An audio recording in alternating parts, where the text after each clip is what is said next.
Assalamualaikum warahmatullahi wabarakatuh. Salam sejahtera sahabat-sahabat YouTuber dimanapun Anda berada.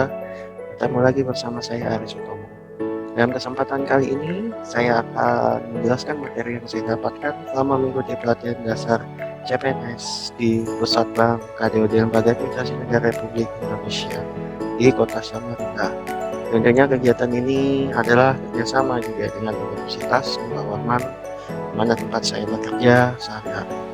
Baik, adapun materi yang akan saya jelaskan pada kesempatan kali ini yang berkaitan dengan manajemen ASN. Apa sih manajemen ASN itu? Mari kita simak bersama-sama.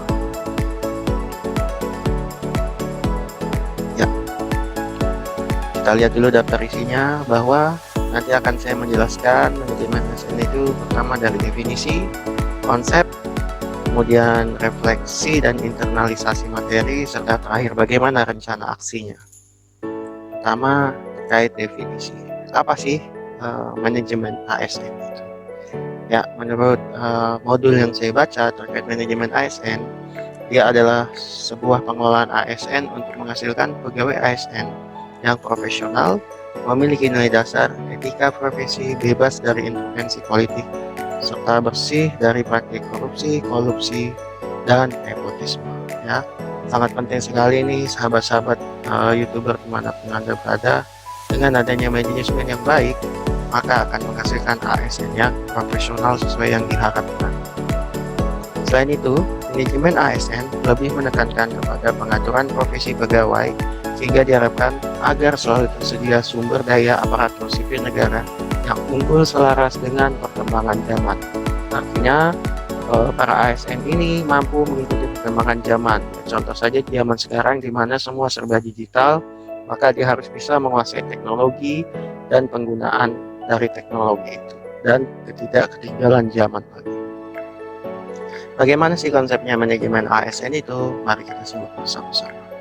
Ya, sebelum saya melanjutkan bahwa seperti kita ketahui ASN itu terdiri dari dua jenis. Yang pertama PNS yaitu pegawai negeri sipil, serta yang kedua P3K atau pegawai pemerintah dengan perjanjian kerja. Jadi bisa kita simak ya apa bedanya PNS, PPK itu sendiri dan ASN itu sendiri. Nah, selanjutnya dalam sehari-hari tugasnya di kantor atau instansi lainnya, para ASN juga memegang fungsi kode etik dan kode perilaku. Apa sih fungsinya? Pertama ya tentu saja sebagai pedoman, di mana ini sebagai panduan birokrasi publik atau aparatur sipil negara dalam menjalankan tugas dan kewenangannya agar tindakannya dinilai baik. Sedang sebagai standar, ini sebagai bentuk penilaian sifat, perilaku, dan tindakan birokrasi publik atau aparatur sipil negara dalam menjalankan tugas dan kewenangannya sehari-hari. Jadi kembali diingat bahwa fungsi dari kode etik dan kode perilaku itu bagi ASN ada dua, yang pertama sebagai pedoman, yang kedua tentu saja sebagai standar. Nah, selain itu di dalam manajemen ASN juga dikenal dengan sistem merit. Nah, apa sih sistem merit itu? Pada dasarnya adalah konsepsi dalam manajemen ASN terkait sumber daya manusia yang menggambarkan diterapkannya objektivitas. Sekali lagi objektivitas. Jadi di sini penilaian secara objektif bukan subjektif dalam keseluruhan proses pengelolaan aparatur sipil negara itu sendiri, yakni pada pertimbangan kemampuan dan prestasi individu untuk melaksanakan pekerjaannya. Jadi sahabat-sahabat YouTuber, bahwa sistem merit ini sangat mengedepankan objektivitas. Jadi bukan berdasarkan kedekatan atau subjektivitas ya dalam penilaiannya. Di sini yang dinilai apa saja tadi seperti yang dijelaskan itu kemampuan dan prestasi individu itu sendiri dalam bentuk kompetensi dan kinerja yang akan dinilai setiap tahunnya. Nah, selain itu, penerapan sistem merit dalam pengelolaan ASN mendukung pencapaian tugas dan sasaran organisasi serta memberikan ruang bagi transparansi, akuntabilitas, objektivitas, dan tentu juga keadilan.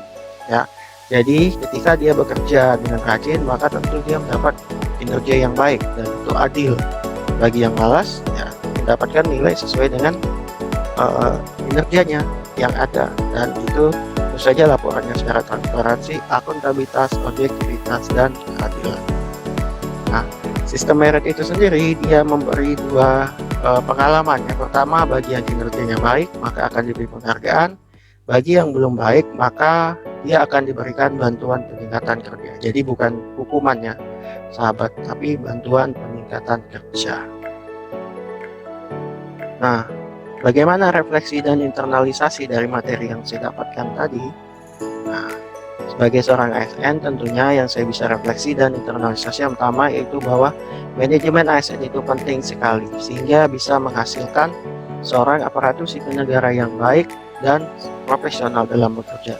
Yang kedua, kita bisa mengetahui tentang apa itu kode etik bagi ASN, tentunya dalam mengukur pedoman dan standar kita dalam perilaku sehari-hari. Serta terakhir bahwa ada sistem merit ya di ASN itu. Dengan adanya sistem merit ini, kinerja kita bisa dinilai apakah baik atau buruk. Kalau baik ya alhamdulillah kita bisa mendapatkan penghargaan, ya kalau buruk kita bisa mengikuti bantuan untuk meningkatkan kinerja kita. Nah, rencana aksi apa yang saya bisa terapkan terkait manajemen ASN ini dalam kehidupan sehari-hari? Nah, yang pertama tentunya bisa diimplementasikan dalam pekerjaan. Apalagi saya seorang akademisi, tentunya dengan manajemen ASN yang baik, saya bisa mengimplementasikannya dalam mengatur waktu kerja saya ketika mengajar, ketika meneliti, maupun terakhir itu pengabdian masyarakat. Dan yang kedua, dengan adanya manajemen ASN, ya saya diajarkan bagaimana kita bisa mengutamakan kepentingan negara di atas kepentingan pribadi. Dan terakhir, mendapat sebuah pencerahan bahwa manajemen yang baik maka bisa menghasilkan manajemen yang tepat dan profesional.